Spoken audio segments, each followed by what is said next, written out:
Today we're here at one of Canada's most iconic buildings, owned by Oxford Properties at 200 Bay Street, known as Royal Bank Plaza. Also known as Gold Tooth, Gold Member, Gold Dust. All right, that's enough.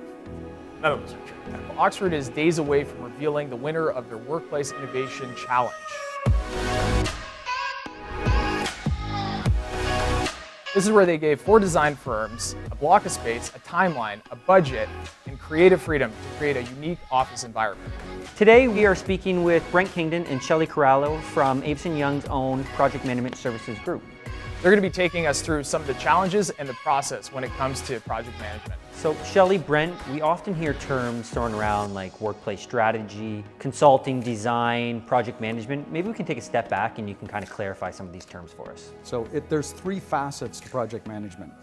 First facet is an understanding of what a user or a client needs in their space and really defining what those successes are going to be. The second facet that project managers undertake is going to the marketplace to find the right professionals, the right designers, architects, engineers, etc., to bring that vision together. Then the third facet of that is we manage time and money to do it in the most efficient manner that we can.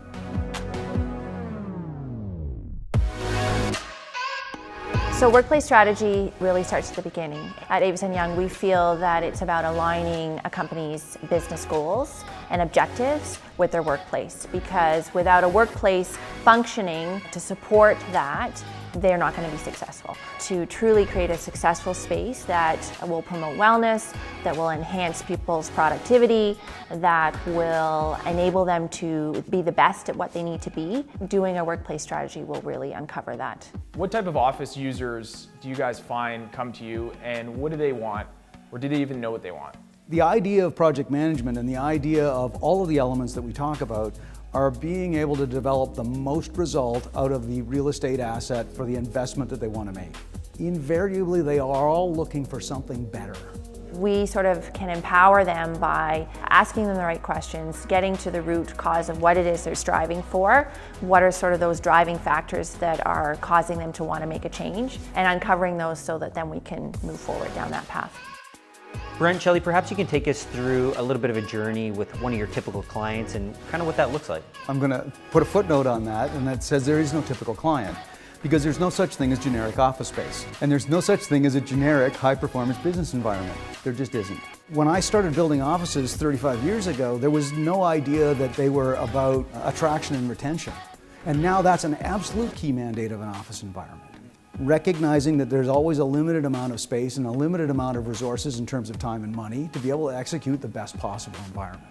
So I think a lot of clients that come to us are clients that have identified or realized that they have a problem. They know that they need to fix something, and they want to engage us in order to determine what that is so that we can collectively come up with something that is going to generate a better result for them. And the next portion of that is going to the market to bring that team together, because as project managers we're responsible for not only finding that team but also making sure all of those professionals mesh together.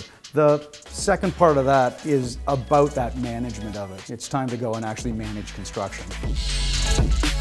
So we hear about workplace strategy, we hear about construction. I'm curious to know what the interplay is between those 2 functional groups.